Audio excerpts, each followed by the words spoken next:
Alright, it's time to slay an otter. This should be easy.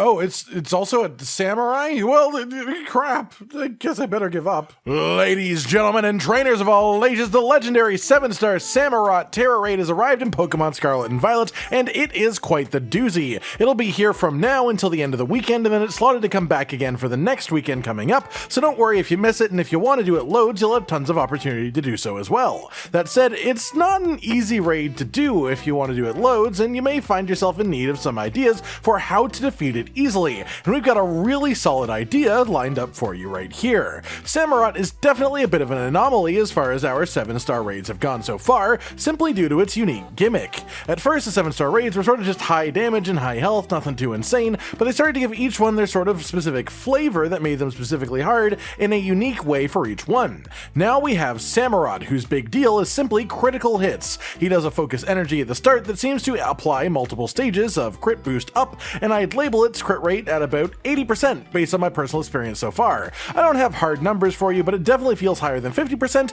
and it isn't 100% because occasionally it won't crit, but it crits a hell of a lot, and that completely controls the state of the fight as well as the pace of it, as things like defense up to you or attack down to Samurott just won't really help you out at all. And that is a lot of how we manage tougher fights in the past. Samurott seems to shield at around 85% health, but it gets a relatively small Terra shield compared to most of the recent 7-star raids as well. On top of that, on the first turn, and at around 50% health too, it will do a Bulldoze as a bonus move in its turn that hits all raid party members. As well, it will do Swords Dance when it starts to get to lower health, just to try and kill you that little bit harder. With all these things said, we now know why Samurott can be a bit of a big pain to defeat, so let's talk about how to use its own advantages against it. The big winner here is Paldean Tauros, specifically the water type version. This makes it resistant to 3 out of the 4 attacks that the Samurott has available, and it isn't weak to the 4th one either. Interestingly enough as well, Samurott seems to prefer using Mega Horn against Tauros, even though it's not very effective.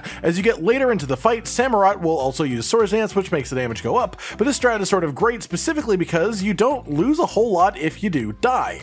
Not to mention that you also gain a lot when you get hit by a crit, which again is the vast majority of the attacks that Samurott will do to you. The specific way that we do this is with an ability called Anger Point. This ability raises your attack to max attack boost when you are hit by a critical hit, making it a lovely counter when you also add in the resistances that the Pokemon has.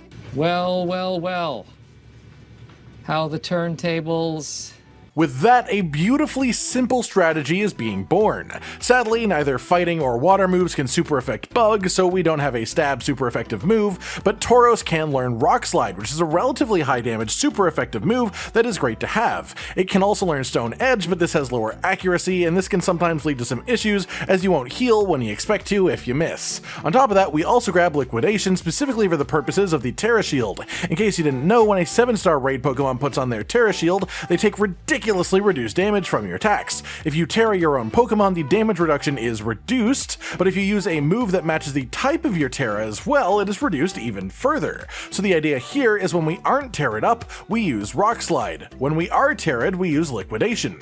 As well, we use Liquidation to start the fight just to try and get a bit of defense down on Samurott before the shield goes up, just because why not if you get the chance. You'll notice our other 2 move slots here are Rest and Sleep Talk. This is essentially an emergency button. If you are taking too much damage, you go on, use Rest, recover loads of HP, and put yourself to sleep. Then you use Sleep Talk while you're knocked out, and hope you get the 66% chance of using Rock Slide or Liquidation to get some damage in instead of just pressing Rest again. It's not ideal, but realistically, in an ideal scenario anyways, you won't have to use this emergency button in the first place. Honestly, in the true ideal situation, you won't even need to use Rock Slide, because it's sort of silly when it works out. The final ingredient in all of this is the Shell Bell item, which simply heals you for a portion of the damage that you deal with every attack that hits, upping your survivability quite a massive amount. Past this, you of course want to boost up the Pokemon as much as physically possible, make it level 100, hyper train all of its stats except for special attack, and as far as EVs, you want to focus both attack and health for maximum effectiveness. With that, then let's get into the turn-by-turn guide of what to do in the raid to easily cream this Samurott back into the ocean, or into a Pokeball, whichever one you prefer.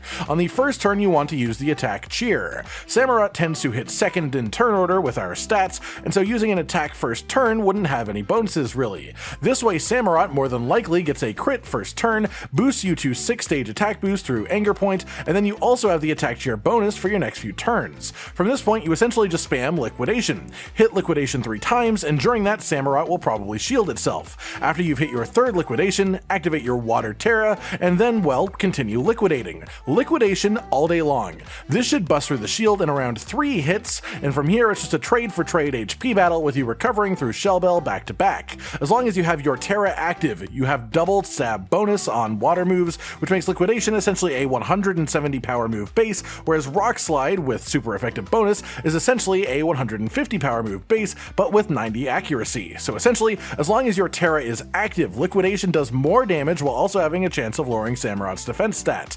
If you happen to die and lose your Tera, however, no big deal. The only thing that changes here is you start spamming Rock Slide instead of Liquidation, as Rock Slide will now do more damage without the Tera active. If all goes well, the only move that you'll ever use though is Liquidation. If you have a slight slip up, you just swap to Rock Slide. It's really as easy as that. If you ever find yourself on like 20 health for some reason and really don't want to take a death, hit rest, then sleep talk until you wake up. Really easy setup, really easy knockdown, nothing overly complicated. This is simply choosing an excellent counter Pokemon to the raid that's been put in front of us. So now that we've gone over how to defeat it easily on repeat, let's look at what we can get from defeating 7-star Samurott. Obviously, first and foremost, you get the ability to catch this Pokemon the first time that you beat the raid, and get the Pokemon for yourself for the first time in Scarlet and Violet. As well, you get a free ability patch the first time that you beat it, which is really nice, and also you get a TM for Swords Dance. Past this, every time that you defeat it, it will drop a bunch of XP candies, like a ton of them, proteins, bug Tera shards, and various treasures and such to sell off. Pretty solid rewards for pretty minimal effort once you've got the right Pokemon counter set up, really.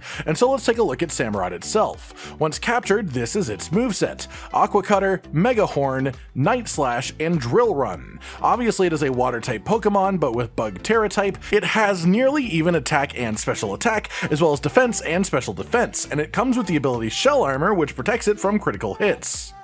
Ironic. And that's that, everyone. The event is running for a few more days, and then it returns for a second go next weekend. It's very crit focused, so no matter what Pokemon build that you happen to bring to it, be prepared for that to be happening. But again, if you want it, our top choice here is the water version of Paldean Tauros, simply because it has great resistances for this fight, and also has the ability to turn incoming critical hits into a massive attack stat boost, simply fueling its own power. I hope this guide has helped you out, and I wish you all the absolute best of luck getting a Samurott of your own and farming it endlessly as long as you want to. And of course, one last tip: if you disconnect from the internet after acquiring the raid, it won't disappear from your game until you connect to the internet in the game again. So, you know, we're not saying that you should abuse this, but we're not saying that either. Wink. Did I just say wink? Oh, well, that was weird. Like if you like the video, subscribe and hit the notification bell for more. And most importantly, ladies and gentlemen, until next time, stay sweet. Josh, Cotton, and Hollow with the videos, dropping the humor like a hammer on your tippy toes, bringing entertainment on a daily arrangement to take our insanity and turn it into entertainment. Yes, I said entertainment twice, to reiterate that it is nice to look into your faces on a mostly daily basis when you let us in your homes to make the whole world a stage. Goodbye.